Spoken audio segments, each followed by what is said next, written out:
Everybody, so we're back again. This is the fourth installment. Fourth installment in this in this romance of ours of sharing short stories. Sorry, I've been away for a while. I've been watching the World Cup. Really, have I really been watching the World Cup? Anyway, Spain won the World Cup. That's all I'm going to say about that. Spain won the World Cup. Okay, so let's get on with our short story now. Our short story is titled Entropy.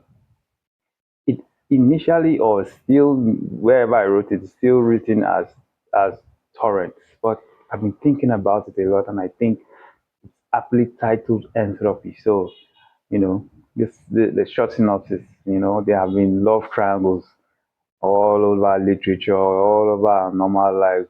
Love triangles everywhere. This is one of such cases. Very interesting love triangle, and they had been this love triangle has been squeezed into a tiny little space. So let's see how the actors get out of it. And then, like I always say, please listen, love, enjoy, share, and sit back, relax, because I got a story to tell. So, entropy. It was a heavy downpour.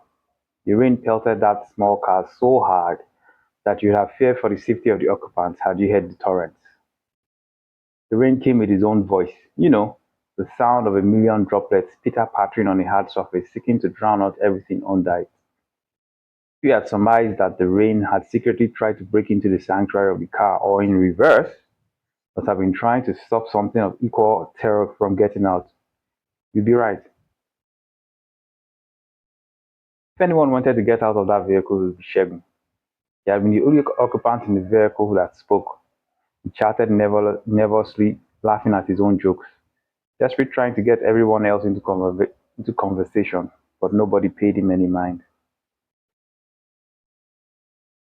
To his right was his wife, Nneka, their marriage 2 years old and extremely pleasant up until last week, and behind, Amaju, her best friend and consequently theirs. Amaju twisted constantly in the backseat, making her short dress jump an inch higher with every move. The bold flower patterns of the pink and blue meshed as the dress hung amorously to her skin. Sexy as this was, her constant moving made sitting look uncomfortable. The car had stopped moving, stuck in traffic. The engine idled, and this accentuated the wear and tear of the car had been through all these years. It vibrated with a hum that was as audible as its vibrations were tangible. Shegun tried another attempt at humor cum conciliation. Remember that one time in university when Amaju had that test right and she had been sick all week and showed up blank? She was totally broken and in tears. I had to slip the answers, posing as an external invigilator for the test. Remember? Remember? This way boys they try that time. Now wow. No one laughed, for in anger and in frustration the ladies were in concert. Being stuck in the rain was not funny. Being 2 weeks pregnant and not ready to tell your husband about it was not funny. And being stuck in the backseat with these two was not funny either. Again, Amaju leaned forward and leaned back, the brown of her thighs totally visible. Shegun got a glimpse through the rear view mirror and quickly looked away at his wife. In turn, Neka looked out through her window at the pouring rain. Tears had begun to form in her eyes. She beat back the tears, weeping bravely so that Shegun wouldn't notice. Getting no attention there, Shegun laughed nervously, started on another joke, and by reflex looked at the rearview mirror again. This time, Amadri caught his eyes and looked angry out her own window. She still didn't pull her dress down, though. Embarrassed, Shegun looked straight ahead at the traffic.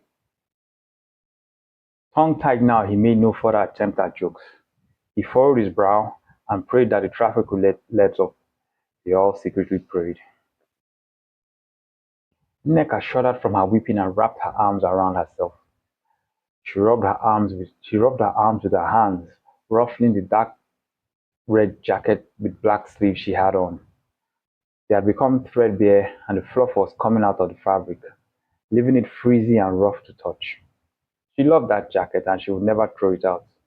It was the one piece of clothing her fit to a T and allowed her to ooze confidence anytime she put it on. Old Faithful. The red and black jacket was Nneka's old faithful and old trusted, quite unlike some people she knew. Shagun reacted to her shuddering by turning down the air conditioning. She must be cold, he mused. Then he turned to rub her forearm warmly, and that let the demon out. Who is she? Who is she? Neka screamed, lashing out at his face with both her hands and cutting him with her wedding ring. Soft, sweet Neka. Neka would never hurt a fly. Shagun could not do a thing, could not even put up his hands to shield his face. He sustained several cuts, more to his forehead above his eyebrows and his scattering to his cheeks.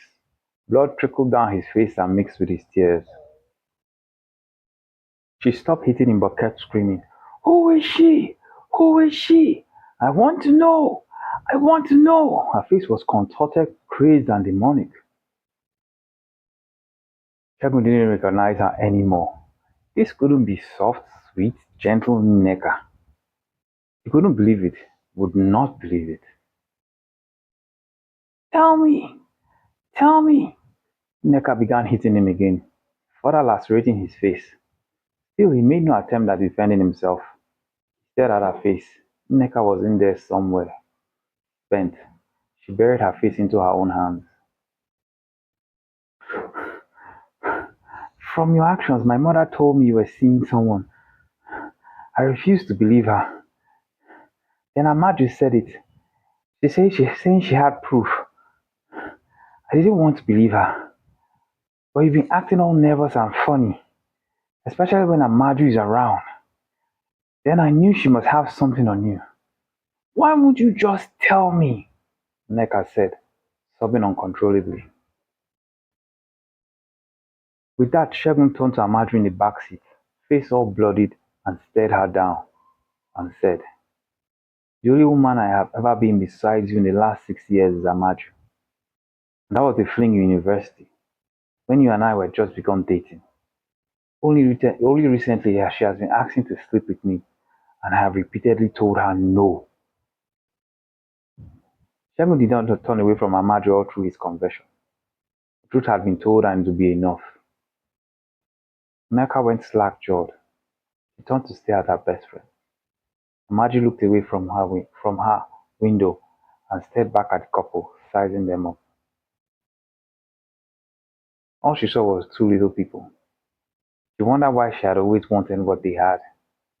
She eyeballed them, smiled balefully, and stepped out into the rain, not bothering to pull her dress down. Tried as it may, the rain could not keep her in. There she was, out and about, the evil, sashaying, leaving her mark on the unaware and the guileless. The end.